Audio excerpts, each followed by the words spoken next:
नमस्कार दोस्तों और प्यारे बच्चों, स्वागत है आपका हमारे चैनल में। बेसिक मैथ्स में हम फ्रैक्शन के बारे में सीख रहे हैं।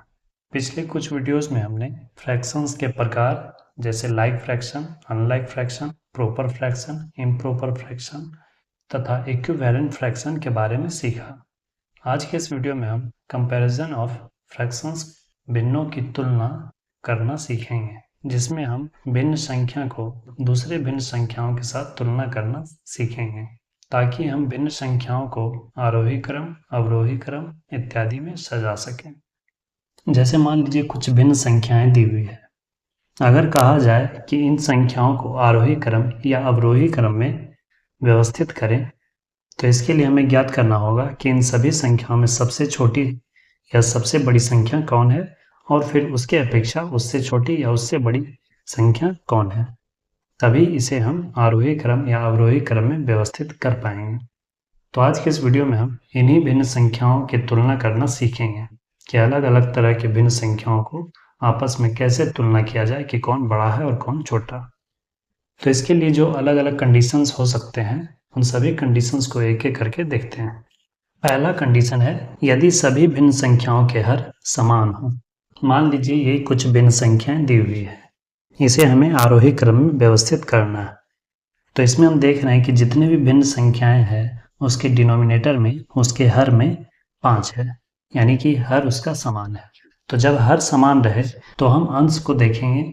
अंश में जो सबसे छोटा रहेगा वो सबसे छोटा भिन्न होगा, और जो सबसे बड़ा होगा वो सबसे बड़ा भिन्न होगा।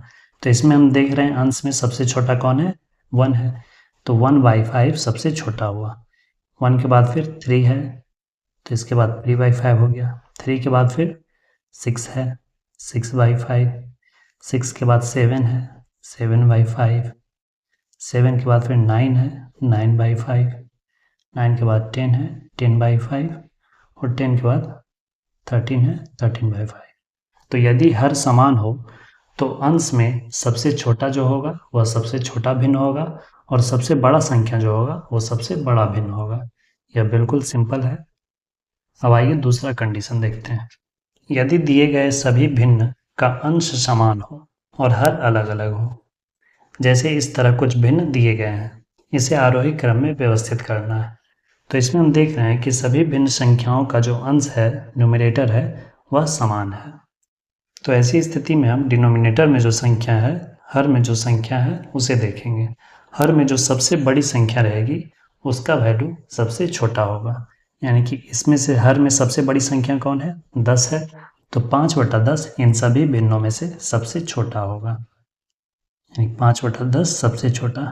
इससे बड़ा फिर 10 से छोटा कौन है, फिर 9 है। तो इससे बड़ा फिर होगा 5/9। फिर 9 से छोटा है 7, 5/7। फिर 7 से छोटा है 4, 5/4। फिर 4 से छोटा है 3, 5/3। और सबसे छोटा है 2, 5/2। यानी हर में जो सबसे छोटी संख्या होगी उसका वैल्यू सबसे ज़्यादा होगा। अब आइए एक अलग कंडीशन देखते हैं। अगला कंडीशन है यदि अंश और हर दोनों असमान हो। पहले केस में हमने देखा कि डिनोमिनेटर सेम था, दूसरे केस में हमने देखा कि न्यूमरेटर सेम था, तीसरा है जिसमें न्यूमरेटर और डिनोमिनेटर दोनों अलग अलग है। मान लीजिए ये दो भिन्न संख्या दी हुई है, और इसमें हमें ज्ञात करना है कि कौन सी भिन्न संख्या बड़ी है और कौन सी छोटी है। तो इसे ज्ञात करने के 3 तरीके हैं। आइए उन तीनों तरीकों को हम एक एक करके देखते हैं। पहला तरीका है कि हम दोनों भिन्न संख्याओं के हर को एक समान करेंगे।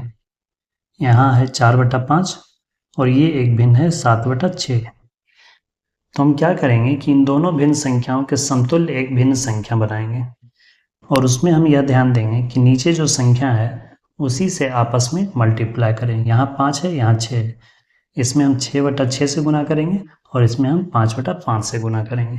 अब गुना करने के बाद हमें प्राप्त हो जाएगा 6×6 = 24/30, और यहाँ से मिलेगा 7×5 = 35/30।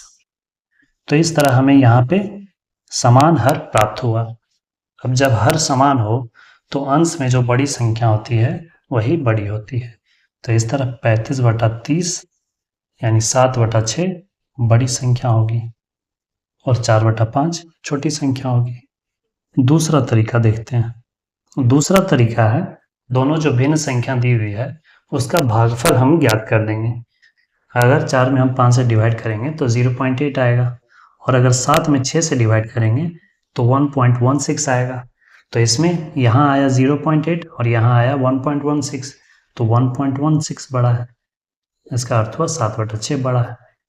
तीसरा तरीका होता है क्रॉस मल्टीप्लाई मेथड। इसे आमने सामने इस तरह से गुना करेंगे। ये आ जाएगा गुना करके 6×6 24, और ये आ जाएगा गुना करके 7×5 35। जिस साइड बड़ी संख्या आई वही भिन्न बड़ा होगा, अर्थात भिन्न संख्या 7/6 4/5 से बड़ा है। तो इस तरह यह 3 मेथड है जिससे हम भिन्न संख्याओं की तुलना कर सकते हैं कि कौन सी संख्या बड़ी है और कौन सी भिन्न संख्या छोटी है। दोस्तों और प्यारे बच्चों, मुझे उम्मीद है कि आप इसे अच्छी तरह समझ गए होंगे। अगर फिर भी कहीं कन्फ्यूजन है तो आप कमेंट में अवश्य पूछें, मैं उसका रिप्लाई ज़रूर दूंगा। वीडियो कैसी लगी अपना फीडबैक ज़रूर कमेंट करें। वीडियो को अंत तक देखने के लिए धन्यवाद दोस्तों। जय हिंद, वंदे मातरम।